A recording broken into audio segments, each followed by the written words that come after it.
एक मुलाकात ऐसी शख्सियतों के साथ जिन्होंने दिया है अपने जीवन को एक नया मुकाम। रूबरू कराएंगे ऐसी कुछ हस्तियों के साथ एक खास शख्सियत के साथ मुलाकात जयदेव पटेल के साथ नंबर 1 इंडिया न्यूज पर रात।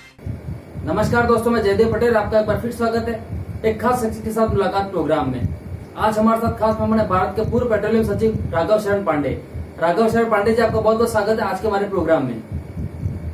Thank you. राघव जी, आपसे मेरा पहला सवाल है कि देश में पहली बार क्या पेट्रोल के बाद डीजल भी 100 के पार, और इस बढ़ोतरी को आप कैसे देखते हैं और ऐसे में आम जनता का क्या होगा? ये बात बिल्कुल सही है कि अभी पेट्रोलियम प्रोडक्ट्स के दाम काफी बढ़ गए हैं। ऐसा पहले कभी नहीं हुआ था। 100 के ऊपर कई करोड़ के दाम चले गए हैं। डीजल में भी काफी बढ़ोतरी हो रही है। तो इसके कारण बेसिकली दो हैं। एक तो बेस प्राइस जो होता है वो डिपेंड करता है क्रूड के प्राइस पर, और हम 85% क्रूड हमारी जो जरूरत है वो बाहर से आती है। क्रूड का दाम आजकल बढ़ने लगा है, अभी $75 प्रति बैरल के आसपास, तो इसमें बढ़ोतरी हो रही है। दूसरी बात कि हमारा टैक्सेशन लेवल काफी हाई है। तो बेस प्राइस और एक्साइज ड्यूटी और वैट जो स्टेट गवर्नमेंट लगाती है, एक्साइज ड्यूटी सेंट्रल गवर्नमेंट लगाती है, सब मिला जुला के ये बर्डन जो है इतना बढ़ गया है कि अब आम जनता के लिए काफी तकलीफ की बात होती है, और इस पर पुनर्विचार करने की आवश्यकता है। भारत सरकार ने प्राइसेस को डीरेगुलेट कर दिया था। डीरेगुलेशन तो अच्छी चीज है। इसका मतलब है कि जैसे जैसे दाम बाजार में बढ़े वैसे वैसे कंपनियां भी अपना दाम बढ़ाएंगी, घटाएंगी, लेकिन अभी एक सीमा से जब बाहर हो जाता है कुछ न कुछ सरकार को हमको लगाना ही पड़ेगा, और आजकल की स्थिति बड़ी हो। राघव जी, क्या ये महामारी सिर्फ भारत में आई, पूरी दुनिया में नहीं फैली? क्योंकि बाकी देशों में भी तो विकास की हेल्थ सर्विसेज पर दबाव पड़ा है। तो क्या सारे विश्व में पेट्रोल डीजल की कीमतें ऐसे ही बेलगाम है क्या, और सरकारों के पास यही एक जरिया बचा है क्या? ये हमारे यहाँ जो प्राइसेस है अगल बगल के देशों में देखें तो इससे काफी कम है। हमारे अगल बगल के जितने देश हैं, ये ऊपर के नेपाल, भूटान, नीचे श्रीलंका, पाकिस्तान, बांग्लादेश, ये सबों से कारण एक ही है कि हमारा टैक्सेशन स्ट्रक्चर बहुत हाई है। विदेशों में जो धनी देश है वहां पे जो दाम है तो ज्यादा हो सकता है कुछ देशों में, लेकिन उनका लेवल ऑफ इनकम हमारे से बहुत बड़ा है। दुनिया में ऐसा कोई देश नहीं है जिसका लेवल ऑफ इनकम हमारे देश के आसपास हो और वहाँ पेट्रोल और डीजल की इतनी बड़ी प्राइस है।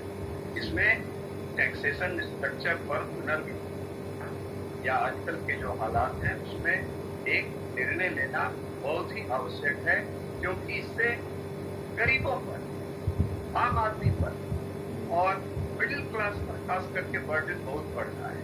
क्योंकि जैसे पेट्रोल कौन इस्तेमाल करता है?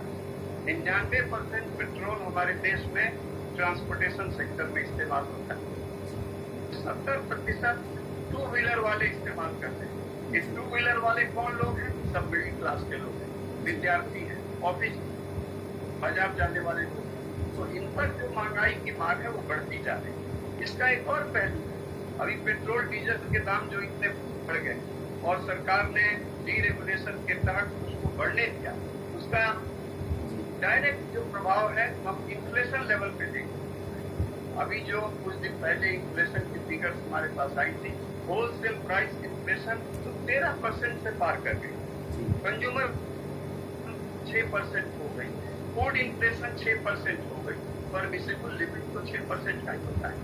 तो इन्फ्लेशन जब इतना आम आदमी पर भार पड़ रही है तो सरकार को जरूर कुछ सोचना है। अब इसमें एक बात है कि सरकार के सामने भी दिक्कत है। सरकार के सामने भी पैंडेमिक में रेवेन्यू के सोर्सेस कम हो गए, तो सरकार भी कहती है कि हम कहाँ से पैसा लाएंगे, खर्चा बढ़ गया है, कि कम हो गई है। लेकिन एक बैलेंसिंग, सेंस ऑफ बैलेंसिंग तो होनी चाहिए। आज की परिस्थिति जो सामने देश के सामने और के सामने है, इसमें तो टैक्सेशन लेवल पर पुनर्विचार करना ही होगा, या टैक्सेशन के नए स्रोत ढूंढने होंगे अर्थव्यवस्था बैलेंस करना। जी। राघव जी, आपसे मेरा आखिरी सवाल है कि आप देश के पेट्रोलियम सेक्रेटरी रह चुके हैं, तो ऐसे में ये कीमतें कैसे कम होगी और सरकार को क्या कदम अहम उठाने चाहिए इस समय?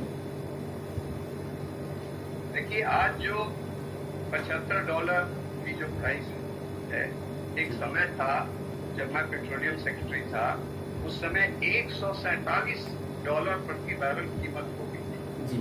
और विशेष परिस्थिति आ गई। उस समय पेट्रोल डीजल की कीमत 33-32 रुपए प्रति लीटर हुआ करती, बढ़ाना आवश्यक।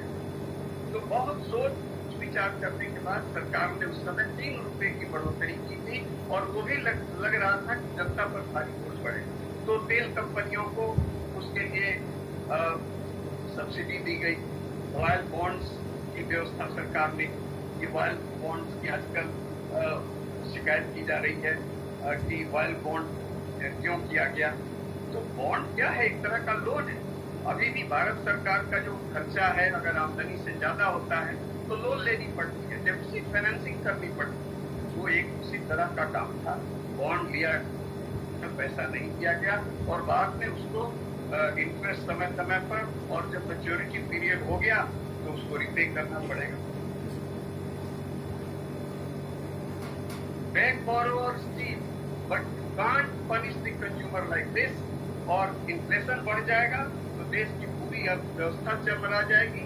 ऐसे आजकल बहुत खराब हालात हैं हमारे इकोनॉमी में। 7% से ज्यादा का कंट्रैक्शन पिछले साल हो गया है।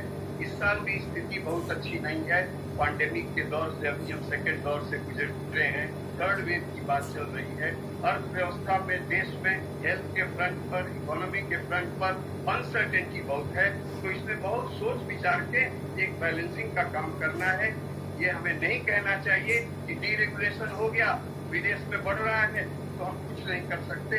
अगर कुछ नहीं करेंगे तो स्टैगफ्लेशन की स्थिति आ जाएगी, इन्फ्लेशन भी बढ़ेगा, इकोनॉमी भी कंट्रैक्ट करेगी और बड़े मुश्किल के हालात हो जाएंगे। और पेट्रोलियम प्रोडक्ट्स का देश की इकोनॉमी में बहुत अहम स्थान है।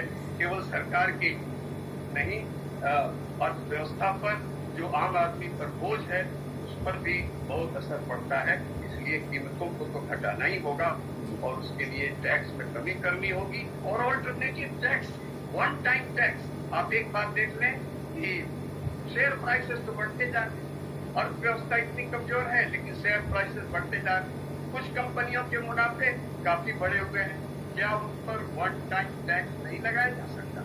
ये कुछ out of the box thinking करनी होगी। और इस साल की जो स्थिति है, जो डेफिसिट फाइनेंसिंग का लेवल भी बहुत हाई है और पेट्रोल डीजल के दाम भी बढ़ते जा रहे हैं, तो इस बैलेंसिंग तरीके से करके ऑल्टरनेटिव टैक्सेशन पर हमें विचार जरूर करना होगा। जी, राघव शरण पांडे जी, आपने समय दिया उसके लिए आपका बहुत बहुत धन्यवाद। Thank you.